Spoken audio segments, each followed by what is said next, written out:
It's time to uncover the most outrageous and idiotic content of the digital realm. We're about to embark on a journey of unintentional hilarity.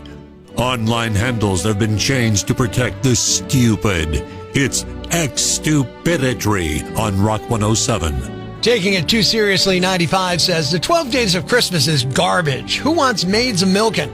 I want maids a-cleaning. And you can keep the lords a-leaping. Plus, there's like 24 days in December before Christmas, so where are they getting 12? Christmas Real Talk writes, I'm incredibly blessed to be surrounded by friends and family and loved ones who can watch me scroll through social media on my phone. It's X-Stupidity on Rock 107. Santa is the Alpha says, so Christmas is coming. You know, the day where Santa shows up all the dads and proves he's a better provider. Gotta be flexible, 570 asks, with all the shortages this year for Christmas, is it okay if I just wait for Christmas in July? It's X-Stupidity on Rock 107. Maybe Quit Drinking says, my secret Santa at work gave me a pregnancy test, so clearly my antics at the company Christmas party didn't go unnoticed. And you gotta do what you gotta do, right? I used to push my sister down the stairs Christmas morning so my parents would wake up and let us open presents. Pro tip, no more than 3 stairs or you spend Christmas morning in the ER. It's X-Stupidity on Rock 107.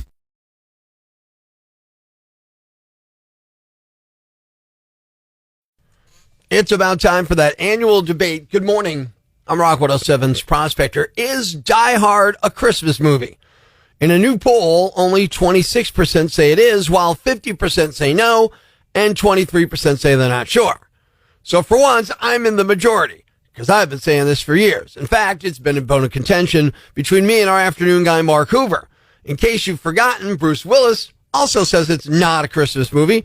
During his Comedy Central roast in 2018, he said, quote, it's a GD Bruce Willis movie, so yippee-ki-yay to all you MFers. But look, there's a definitive way to decide if something's a Christmas movie, and it doesn't just work with Die Hard, but with a plethora of other questionable Christmas movies, too. So when it comes to deciding whether or not a movie is a Christmas movie, Yahoo UK created a simple 2-question litmus test. Here it is.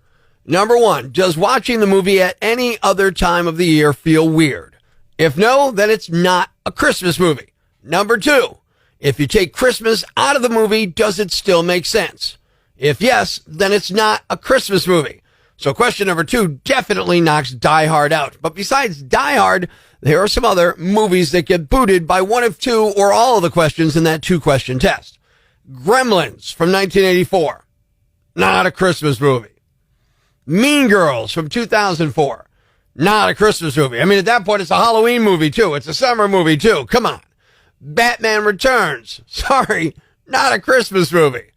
Iron Man 3. Not a Christmas movie. And Catch Me If You Can from 2002. Oh, you know what? I'm going to add this one, too. 1985's John Cusack classic movie, Better Off Dead. Yeah, not a Christmas movie.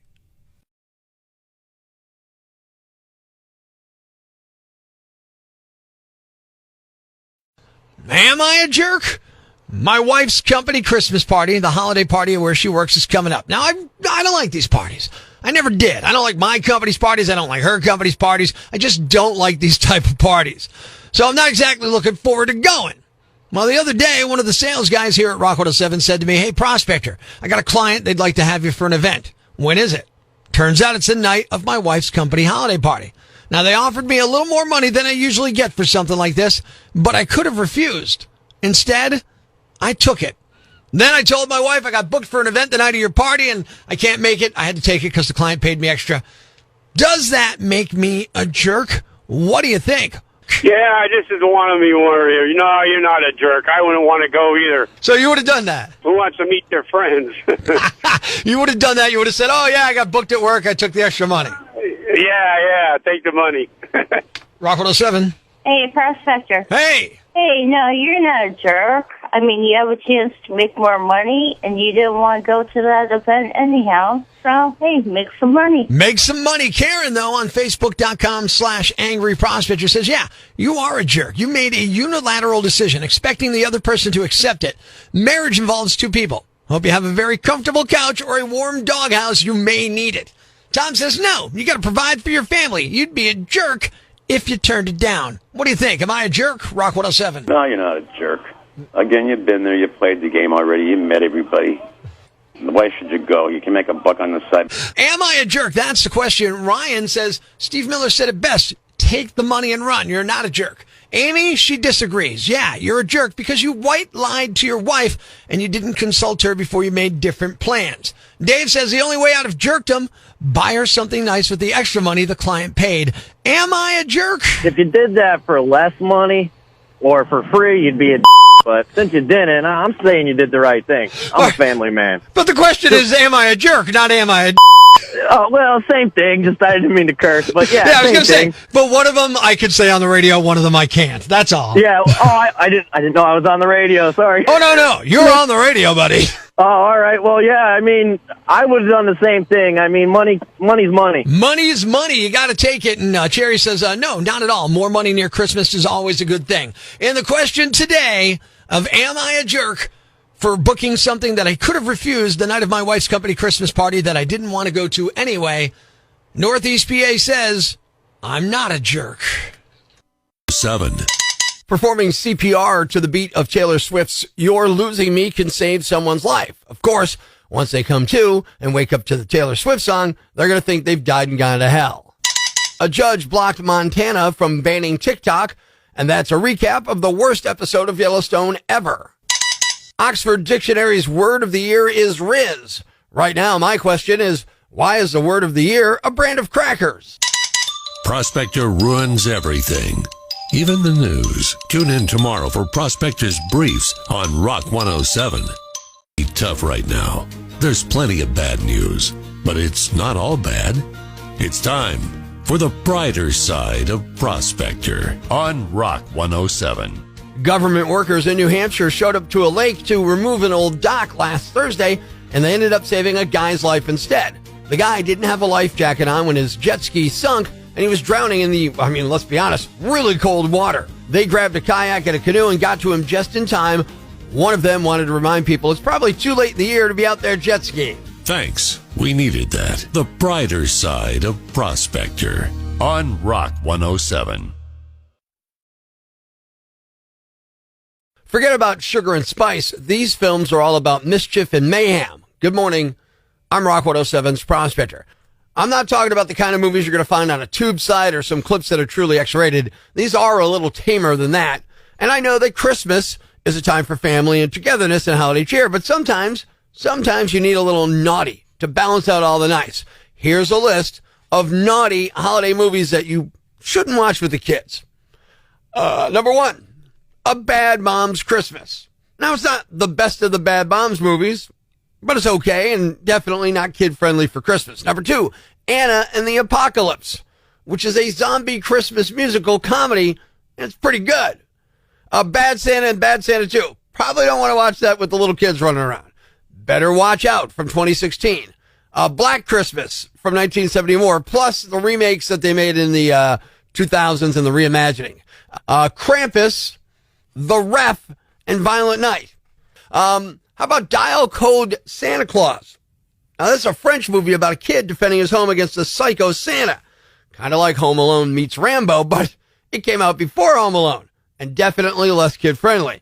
So this holiday season, when you're cozied up by the fire, just remember, Santa's got a movie lineup that's naughtier than the kids on his naughty list. It's a ho-ho-ho horror show, okay? Ladies and gentlemen, grab the kids, call your neighbors, and gather round the radio. It's now time to announce the winner of Prospector's Jam Bag of the Day, as decided by you at rock107.com. We uncover the most baffling, ridiculous, pathetic, cockeyed, laughable, preposterous blunders in the world of misdeeds. Nominee number 1. It sounds like someone was not happy about being on the naughty list. A couple in Kentucky is upset after someone gunned down their inflatable Santa in the yard last weekend. They were watching TV when they heard a bang, looked outside, and noticed their giant inflatable Santa had fallen over. But the footage from a surveillance camera made it scarier. A car turned around in their court, drove past their house, and apparently shot the Santa. It's unclear who the shooter was or who ordered the hit. The inflatable was new and they just bought it for $200. Fortunately, a neighbor helped them patch the bullet hole. No one was hurt, except Santa. But the community is concerned because this happened very close to the house. Police are investigating. Nominee number 2. If you thought you overdid it this Thanksgiving, these people probably have you beat. Police in Battle Creek, Michigan have been investigating a house where everyone overdosed on drugs on Thanksgiving. At least 10 people were found unresponsive with decreased breathing. Amazingly, emergency responders were able to rescue all of them, even though some required Narcan to resuscitate. The health department says that they all thought they were doing cocaine, but it was laced with something, probably fentanyl, and that may have contributed to the overdose. They were also drinking, which didn't help. There aren't any details on the people involved other than that they all survived. We also don't know who called 911. Maybe someone in the house had enough sense to save some room for leftovers. I don't know. And the winner is the family who celebrated Thanksgiving with a mass drug overdose. You're lucky to be alive, and you're the Yam Bags of the Day. And we'll move on to Friday's Yam Bag of the Week competition. Keep it here for all the nominees for Prospector's Yam Bag of the Day, weekday mornings on Rock 107.